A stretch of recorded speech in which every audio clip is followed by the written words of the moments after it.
this whole period. Professor Neil Ferguson, Director of the MRC Centre for Global Infectious Disease Analysis at Imperial College London, who joins us this morning. Morning to you. Good morning. Patrick Vallance, the Chief Scientific Officer, sounded just a little bit optimistic that this might be coming under control in some places. Do you agree? Yes, I do. I think it's much too early to say exactly when case numbers are going to start coming down. But in some NHS regions in England and in Wales, there's sign of plateauing. For instance, London, community testing, PCR pillar 2 testing, those case numbers are coming down. At the moment, it looks like in London in particular and a couple of other regions, southeast and east of England, hospital admissions may even have plateaued, though it's hard to tell they're coming down.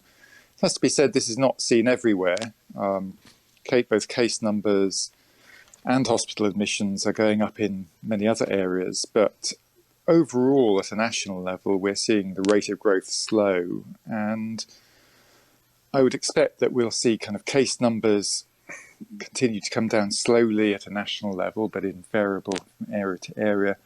It will take longer, though, for hospital admissions to go, daily admissions to start coming down, and even longer for hospital bed occupancy, numbers of people in hospital to go down.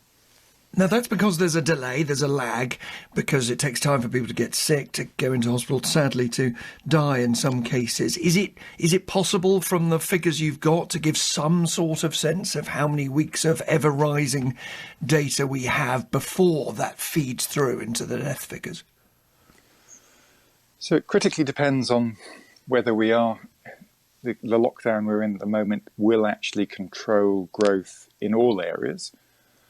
But I would hope that hospital admissions might plateau instead of keep going up sometime in the next week.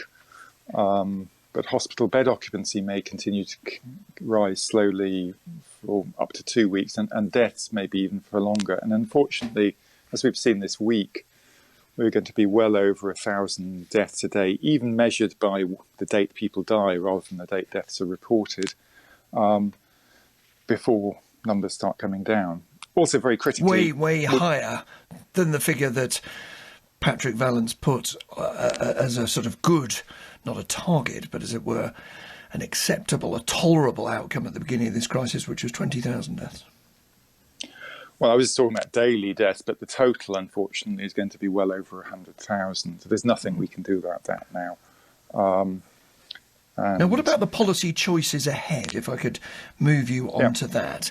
Clearly, there will be people who quite soon, if the vaccination programme continues to roll out on target, say, well, look, you've protected the vulnerable, you've protected the very elderly, now it is time to lift the restrictions.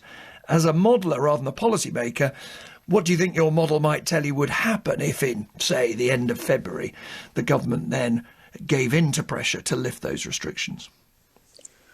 It says we have to be very careful. Bear in mind that probably at a national level, only about 20% of the population has been infected so far, a bit higher in London, and yet we've had effectively 100,000 deaths resulting from infection of 20% of the population. So we have to get to very high levels of vaccine coverage in those vulnerable groups before we can reduce that risk of having basically the same number of deaths again. If we only get up to 70% coverage in the elderly, for instance, that still leaves 30% unprotected, plus everybody else.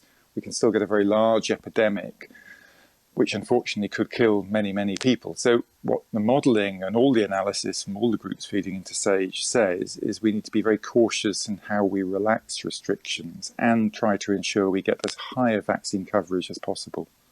So they may not continue as they are, the restrictions, all the way through the spring and into the summer, but some restrictions for many, many months to come. Yes, and they will have to. We can't predict all of these things in advance. We couldn't have predicted this new variant coming up, but the new variant, without doubt, will make the relaxation of restrictions more difficult because it is substantially more transmissible. So it will be a gradual process to the autumn. And what of today's news, this study that suggests that if you've had the virus, if you've survived it, you have a level of immunity not unlike the level of immunity you get from having a jab? Is that any sort of escape either for society, helping get the infections down, or indeed for the individuals themselves? I mean, so it confirms a lot of data which has been coming out in the last few months about natural immunity. And what it really highlights is that immediately after infection, you probably have a high level of protection, but that will decay over time, in common with just normal, everyday human coronaviruses. So what does it mean for society? What it probably means is that, I wouldn't say benefiting, but transmission now is slower than it would have been in the absence of people getting infected. And those people who've had the virus before are at less risk of getting infected, and that cumulatively is slowing spread. What it means for individuals is harder to say. Maybe we have a real problem at the moment, for instance, the healthcare workers, a lot of healthcare workers getting infected off work. Whether we can relax restrictions, at least temporarily, on requirements for isolation for people who've had, for instance, a positive PCR test in the last few months, is a question for policymakers, but it could ease pressures on, for instance, the health service. Right. Professor Neil Ferguson, thanks for joining us again, and we'll hear more about that immunity once you've had the disease a little later in the programme. The time is now 16 minutes past 7. Donald Trump will be an ex-president.